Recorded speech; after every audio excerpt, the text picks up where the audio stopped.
All How right. you, Ronan? How you getting on? You all right? Not too bad, not too bad. Surviving like everybody else. Absolutely.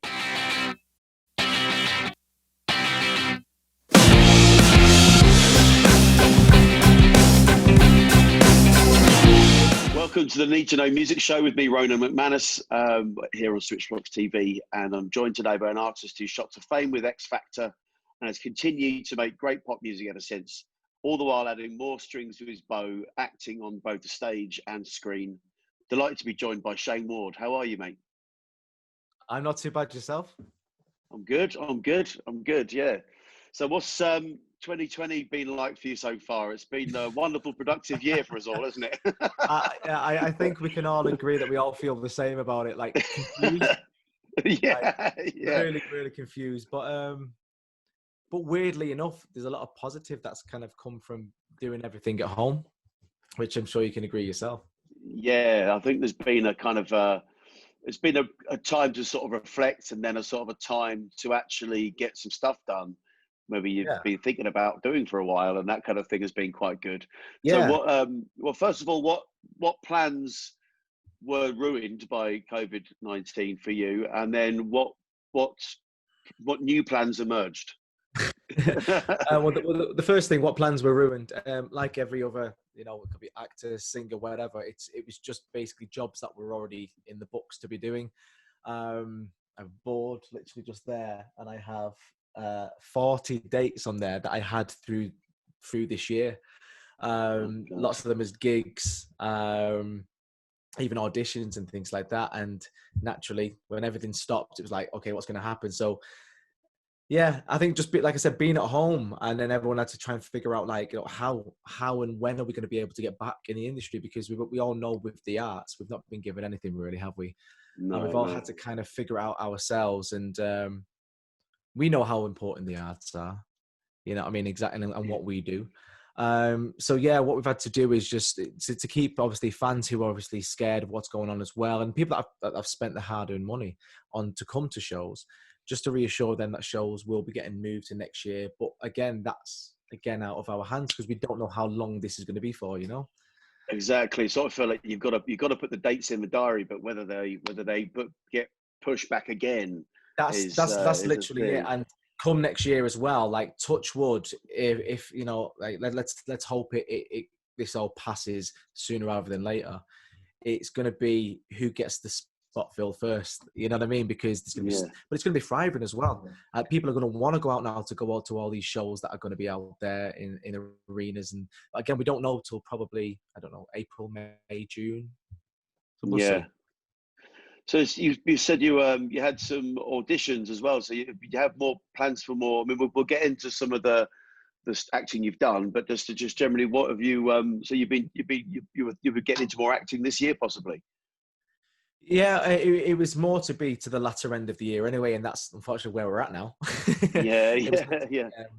Filming one or two things now, which will come into play next year anyway. But even just with just gigs and stuff like that. But yeah, the acting thing was so difficult because what we do in this industry is it's being social. It's being right in front of somebody, interacting with the audience or interacting with the co-star that you're acting across from. Whereas I know the soaps have figured it out very good and cleverly by social distance filming, and they can edit anything to make it look like you actually stood side by side. But yeah, it was just gutting for us all. But at the same point, I've got to spend so much more time at home with my little girl. I've got a 4-year-old girl. She'll be 4 in December. So time I'll never be able to get back again because we don't have those daily distractions at the minute, and it's a wonderful thing. Yeah, I was going to say congratulations on being a father. I've got 3 myself, and I've got a little girl. I'm a little girl last, and I just think I even had the 2 boys before, and obviously I love them to death. Something about dads and daughters is just completely changes you inside. I mean, they just have the whole of that, don't they? It's just no chance. You got no chance now. Oh no, like it's really funny because even like friends of mine and other people that have got daughters as well. It's like that scene out of Bad Boys. We laugh about it, but it is going to be that when they bring home the first boyfriend or like girlfriend, whatever whatever makes our children happy. When the door opens, we'll be like, who are you? Yeah, because at this point your daughter's age 35 anyway, so it's like there's no boyfriends before that age. Yeah, well that's it. Yeah. Well, but I mean, have you found that that's changed your? I mean, like everything that we do, everything in our lives affects it as in our art. So how has it? How has it sort of changed the way you work as far as just music and that what you want and what your ambitions are and that kind of thing? How's it changed you? it was kind of like, in a way, the great reset, in a sense, because I came home when I was doing a show at the time, Band of Gold, which people remember, big show by Kay Miller back in the day. And we were doing the stage production of it. And our final show, run of shows, was the final week in Bath. And on the first day that we got there, and then we had the show that night, we got told that all theatres are closing. So you come away for it, and for the first like 3 or 4 months, you don't do nothing. You're naturally just panicking because you know that you can't go out to do no gigs. But then as time started to go on, I spoke to my missus, who's in the industry herself, Sophie Austin. She's an actress. That's right. Herself. Yeah. So we're both completely in the same boat. So we had a great understanding about everything. And our main concern more than anything was our little girl first and foremost. And then it was like, well, if there's no gigs and there's no acting coming in at the minute, unfortunately, it's earnings, basically. It's our little girl's earnings. And then she if she knew, she'd be like, what are you doing with my money? But we were just like, well, we've got more than enough to, just to keep us going regardless. Because that's, very, very, very sensible with money. But it's not nice because you want to be doing more shows. So what I decided to do was I said to my missus, I'm going to sit in the studio. I'm going to get back to my music as well. And just really, really focus on that. And yeah, I mean, I was eating everything, basically, all the biscuits under the sun as well. Like for the first 4 or 5 months, I was eating everything. But I was being creative and it was great. And I just, So if you hear my little girl, you might hear my little girl come past. She just got back from preschool and she seemed very lively. But no, yeah, so I sat in the studio and I just decided, you know what? I love my music. My fan base has been so loyal with me over the years, and they've been wanting me to release something for a long, long time. And I've been wanting to for so long as well. And I had everything here. I've now signed my first 4-year writing publishing deal for songwriting with Peer Publishing. And congratulations. Thank you, dude. So that's why I'm in here all the time, so creatively show my songwriting skills, and whether it be for myself for a future album or whether it will be for other artists or pitch it, whatever. And the next thing was we just recently announced, so I've just been signed by United Talent Agency. It's a worldwide agency fantastic. that look after, from the acting side, you can look at it, it's just ridiculous who they've got in there, but like Johnny Depp, they got like artists like Dolly Parton, Madonna, Timbaland. Yeah, I mean, I've been so active and just so focused with my manager Lou for the last 2.5 months, nearly 3 months. And yeah, we're just making sure that everything we do now is for next year. I'm excited for my family, but I'm more excited for my fans as well. It's a fantastic setup. I can see you you seem to have everything you need there. So it's like, this is what I need. I need my little man cave. I need a man cave studio. Is that what you like? It just was, like getting in there and is that, I mean, do you like just getting in there, and how do you tend to write? Do you tend to get on the piano or what? How do you do it? Ideas tend to come to me. Like, it's amazing when you have a dream and there's a song in your dream and you're like, it's weird now because I've been saying it so much, talking about like songs that can come in your dreams. It somehow then makes it into your conscious, and every now and again it'll just pop in there, and I'll say the words in my dream. Remember this when you wake up. You wake up and you go, "What was that song? What was that song that I was doing? It was a smash. It was a great melody."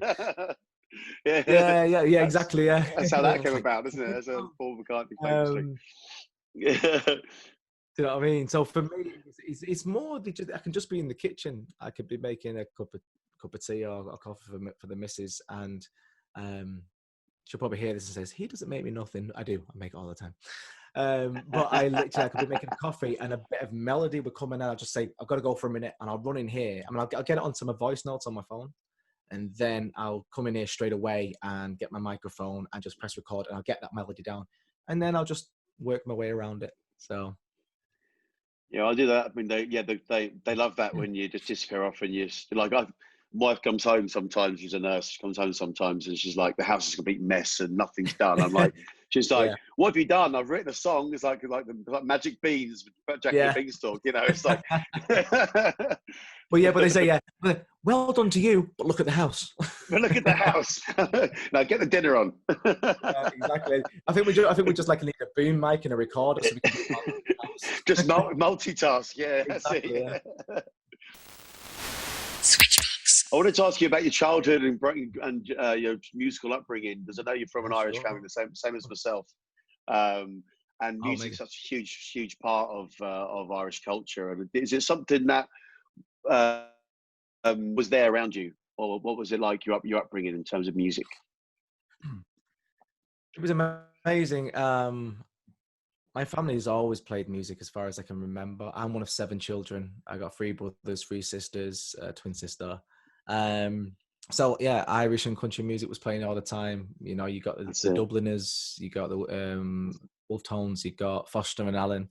I'm good friends with now. Finbar Fury, absolute legend as well. Yeah. And you know, he goes to the country like Patsy Cline, Tammy Wynette, Kenny Rogers, Brenda Lee. So all these countries and Irish songs that was always playing. But then I'd have like Dr. Hook playing, and like then we'd have like a bit of Queen playing, and it was quite a mixture. And of course, Tom Jones was always playing. Always playing. When we smelled the that's not unusual. Well, yeah, they say. Hey, once you smell the hairspray, that's when the music come on. That's when you knew when the parents were going out. But that was it. Just always been around music and just developed the absolute love for it, all of us. And what sort of age did you start performing? I recall standing in the back garden with my twin sister Emma, who sings beautiful, like very similar to Eva Cassidy. Like she's just never pursued anything. But constantly tells me that she's better than me. So I'm like, I remember both of us standing on a crate in the back garden, just singing up to the sky, and it's like that's probably at the age of 5 or 6. But I would say like the first time I really started to really get engaged with it was when I was in high school, and I think like a lot of schools years ago when they wasn't doing pretty well, they used to merge. So 3 schools joined together, mine and 2 other schools in Manchester, and we became St. Peter's Catholic School. And with one of those schools, it brought performing arts, and I was like, what is this? And loved it from the get-go when I got to be like Tony and West Side Story, then a Caliban Story, and then like talent shows as well, and just performing songs, and that just like kind of like catapulted me into kind of like wanting to do more. And that was it. You got the bug. You got the bug at that age, and that's it. Massively got the bug at that age, and then there was things that took me into more singing later on. Yes, you actually were doing some of the sort of musicals and acting. Kind of that was, I suppose at school it's a natural first release, or to do that kind of stuff, isn't it? So that's the first sort of chance you get to do school plays. Yourself because you know that you love singing, you know that you love listening to music.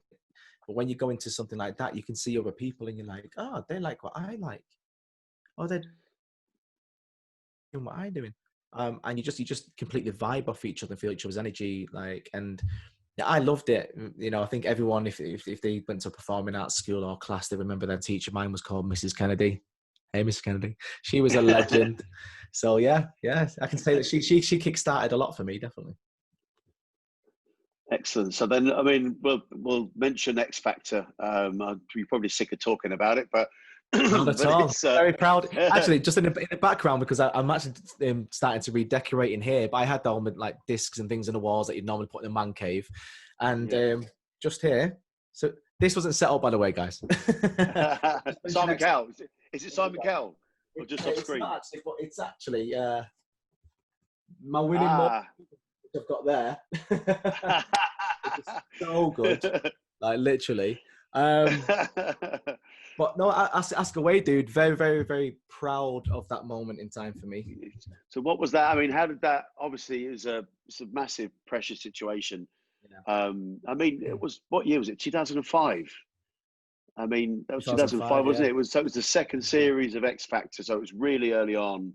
The show was absolutely huge. I mean, it was just like it just smashed the whole of it's a popular culture at that time.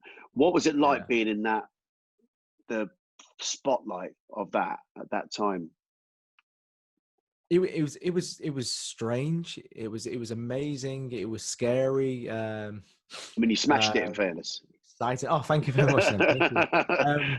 I had a good 4 to 5 years doing like performing in working men's clubs with two of my closest friends, and we were called Destiny. Great name.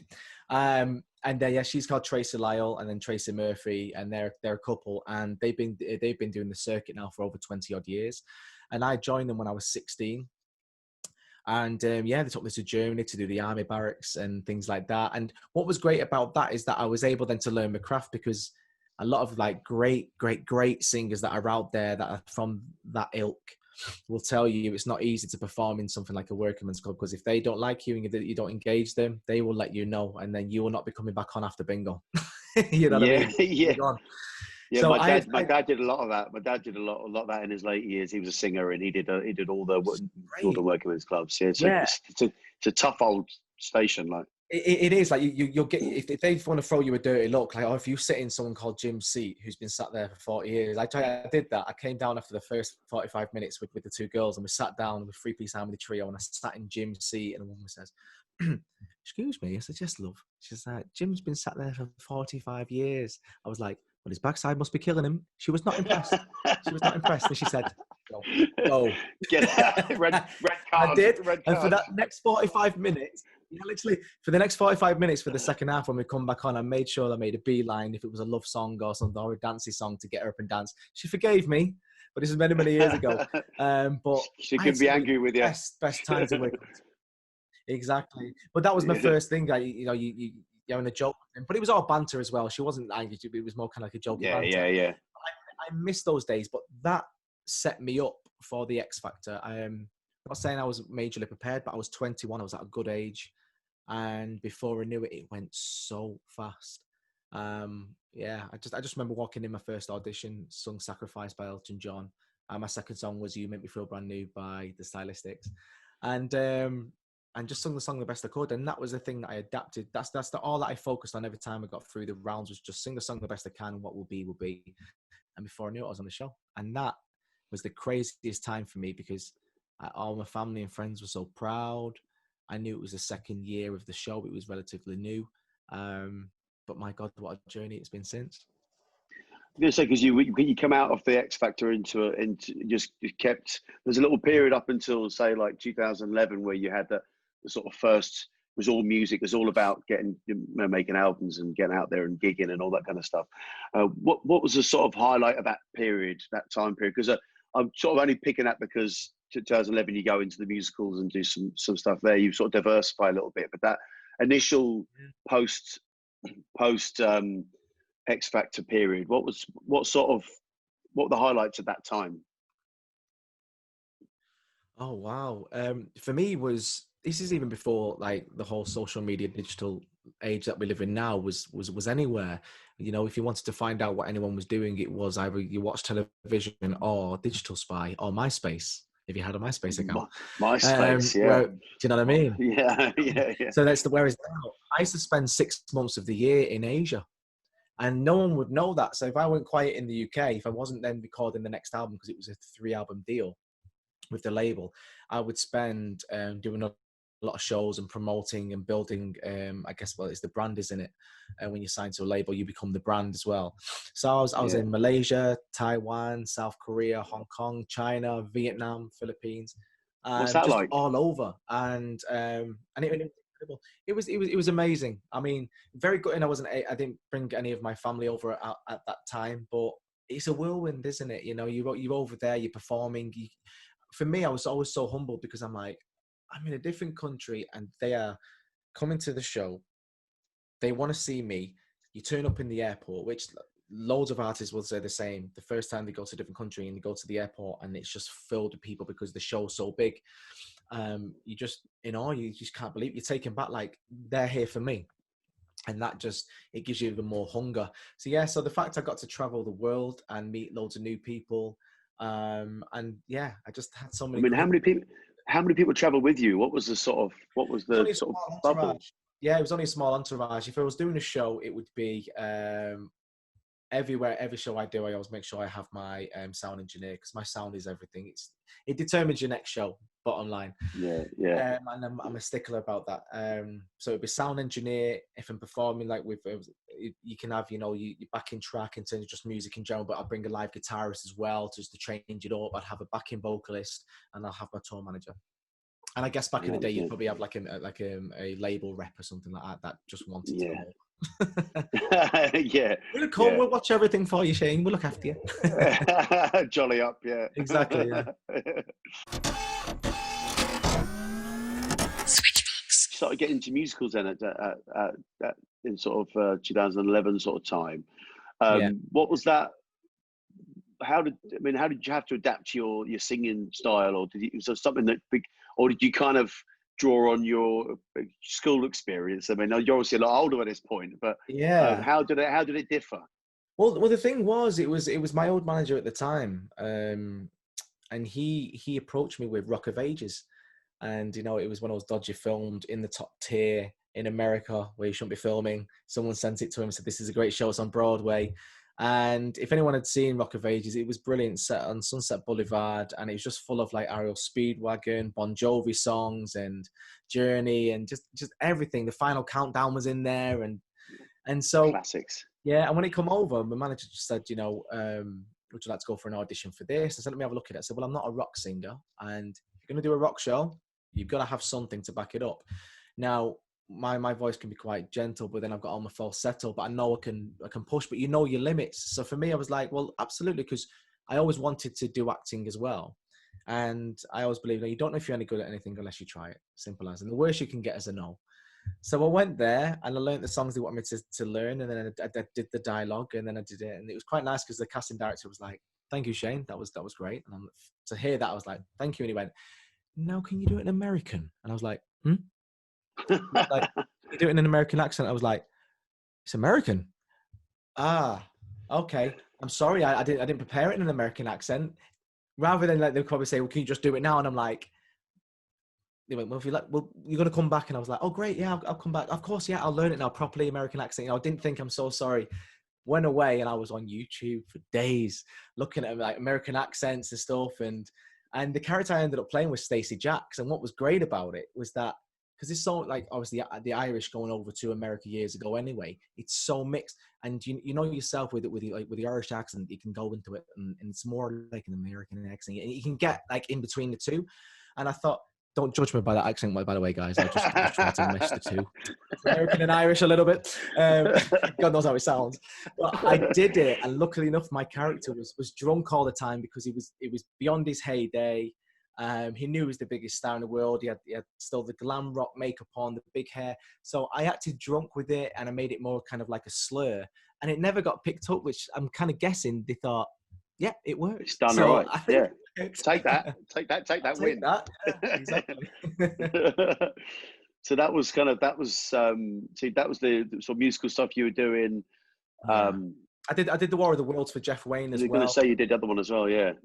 Which was amazing. Had Herbie Flowers on bass. Come on, like it was just Jeff Wayne with his orchestra, and then my character was the artilleryman, and it was quite funny actually, because I never knew that Jeff Wayne actually contacted my old manager back in the day. So my old manager, Mr. Walsh, and my label, and I never knew that he wanted me then to play the artilleryman. And it kind of came round again. And when they said that to me, I was like, "Oh, I never knew." And no, it wasn't my fault. I was like, "I'm so sorry," but it was like I said, "But I'm honoured that you've come back because you want me to play him for the last time."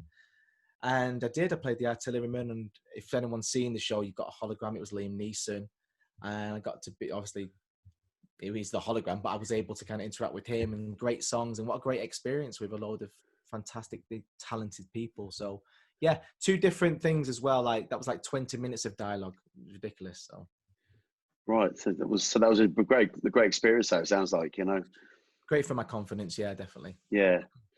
But then it's 2015. You did your album Closer. Yes. And then so the start of 2015 you did that, and then kind of by the summertime you're in Coronation Street. or how did that year took a turn?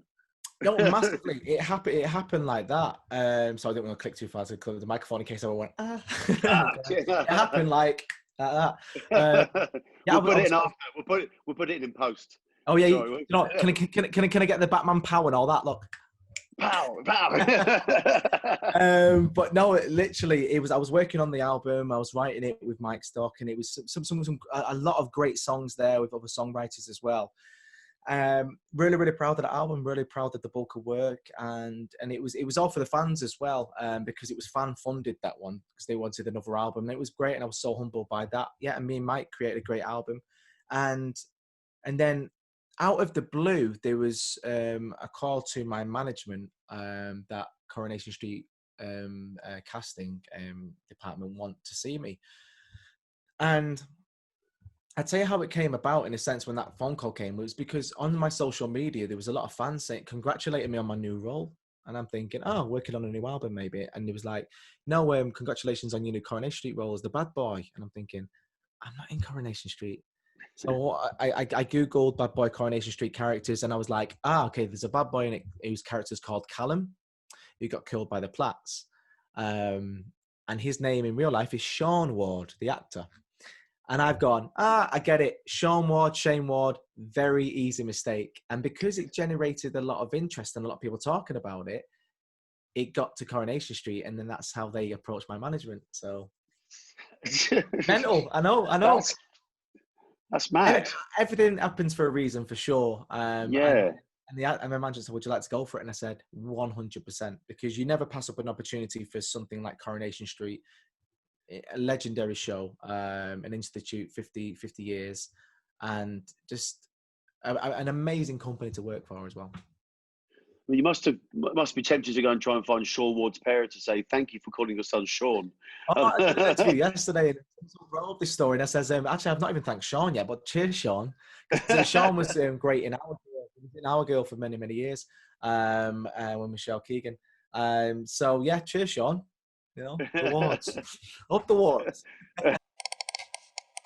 Switchbox. That was quite a tough role you played there, wasn't it? I mean, mental health is something very close to my heart. I suffer from depression, anxiety, and I've got some experience with some friends that we lost to suicide and things like that. So it's something that's actually must have been a very challenging but rewarding role. I've read a lot of things where people have thanked you for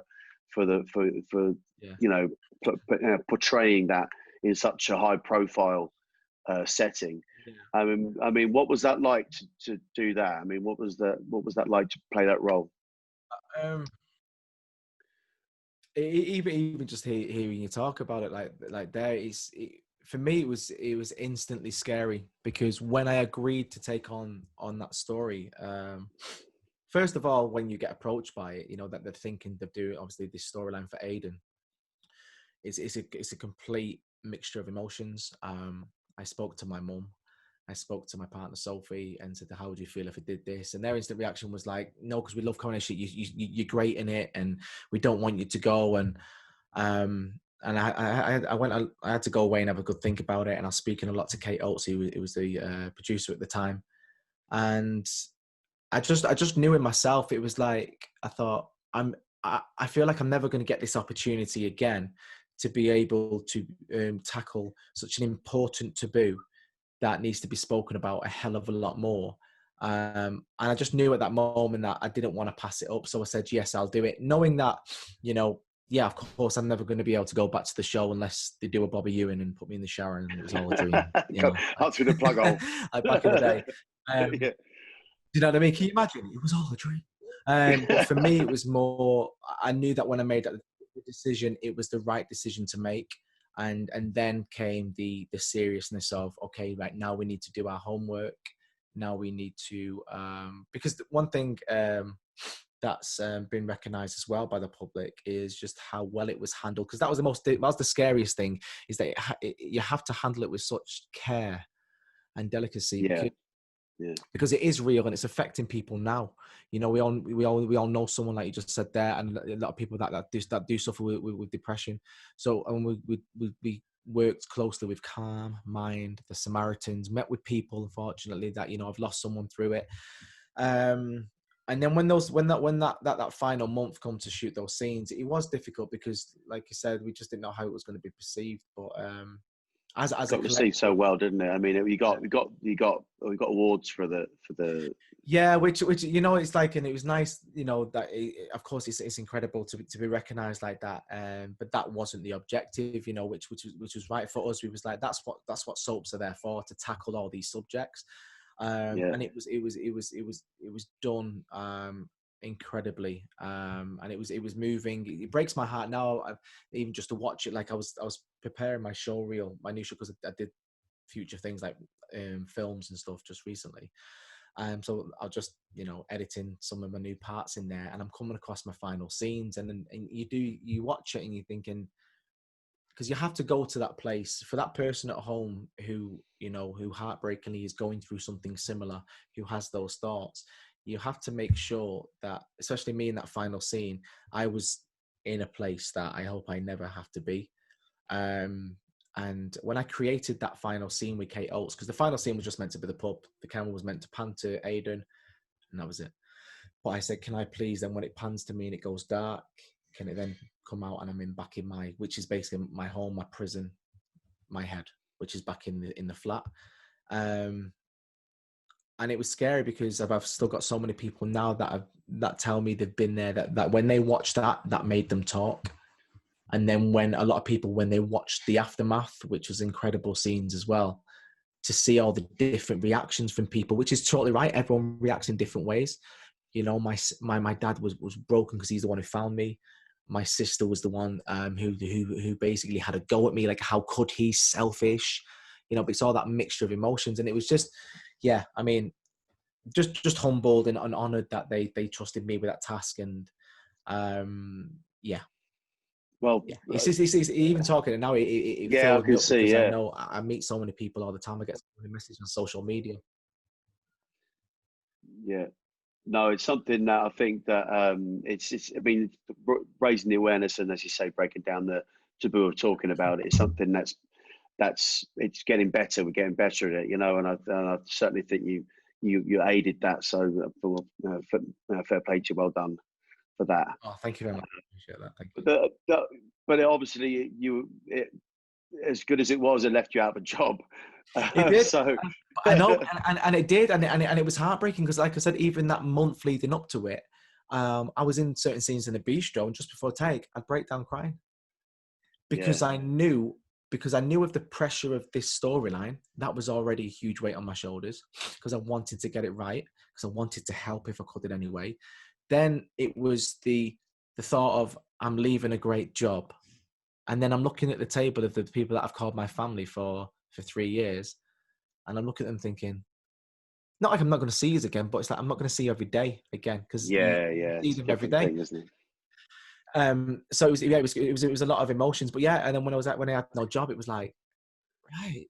Because the thing is, I think a lot of people think, oh, you've been on the soap for so long, you're just going to get the work, you're going to be looked after, and it's not about that. You know, you're going to get offered these parts on the plate. No, I'm not about that, and it's. That's probably why I'm still going after 15 years, because I'll never stop. And now I've got my little girl, you know, she's my purpose anyway now. She's the main purpose why I do what I do. But I always want to work and I'll always go for it. But yeah, it was a scary period when I had no work. Yeah. But you getting back into music. So you're getting sort of left to moved back into your first love. So you got the new material. And what's it gonna, tell us a little bit about that. Well, the reason why these are all set up is not just for effect. I actually just did an audition self-tape just before this. So I'm sweating right now. There's no window open. I've got these lights beaming on me. But yeah, so but it's finding, like, you know, touch wood, if this acting goes, obviously this audition goes great, then I'll have that pretty soon. That'll probably come out next year. But my music, yeah, now signed with Peer. Publishing. I am writing for other artists, a lot of artists in Korea and things like, you know, you get basically the emailing list, which are all on there, which goes worldwide to so many writers over Peers, like 28 countries. So you don't feel that special when you get an email saying, can you write? I'm like, yeah, okay. So it's potluck, but it excites me. So I've been writing a lot of stuff, and then one or two things jump out, and I'm like, that's for me. That's for me. So then that kick-started me starting to write my part of my new album. So yeah, there's a lot of really, really exciting things that's going to be coming up that'll hopefully start getting announced. I can't say. I was just about to say, but it's like the probably no. But I'm working already now at the minute on material with two great producers. People will know exactly who the album they hear. So I'm working with two great producers at the minute, creating tracks. I have a third potential opportunity with some producers that I've worked with over the years that actually I worked on my second and third album with. So it'll be exciting to do some more stuff there. And yeah, I'm just trying to keep the creativity going. And, you know, my missus has bought like these in here now, like, which is like crystals. And you know what, she came in the other day, she went, do you think they're working? And I'm like, I honestly think they do. You know, you've got to put the positive out there to get it back. So, absolutely. Yeah. Absolutely. So I'm just really excited. And I think now I'm working on stuff. I get UTA now I've signed to. They are an incredible worldwide company. And now knowing that I am actually going to be getting good tours again next year. So it's all kind of coming together now. So fantastic. We always ask for a recommendation for music that you may be listening to, or something people should check out. What would be your recommendation? Oh, what you should check out. I think in my head, I was born in the wrong era, to be honest. Like all the stuff, like you go through I was going to say iPod then, but you go through my iTunes, and it's just like the singers that I said at the start of this interview about the people that I listen to. It's just like Elvis Presley, of course, and you know, like Roy Orbison, Tom Jones all the time, absolute legend. Stylistics, the Shy Lights. But if there's anyone new, I guess you listen to. I think The Weeknd is brilliant, but I don't know. I mean, I'm a singer, you know, so I really love great vocalists. So I'm just trying to think if there's anyone out there, like, unless you could recommend someone for me, because I feel like I've been in this cave for so long. That's not how this works. That's not how this works. Okay, right, here we go. Let me someone that's out there that I think is a great vocalist. Can't answer it. I think we've got to stay tuned for that one. I tell you what. No worries. All right. I'll message you on social media out of the blue. Okay, sound. We'll do that. Listen, Shayne, thanks very much for joining us, and good luck with it all. It sounds like you're getting some really exciting stuff happening for you. So thanks for joining us. All right, take care of yourself. Stay well. Stay safe. Thank you so much, guys. Absolute pleasure. Thank you so much for having me. And yeah, I'll see you guys soon.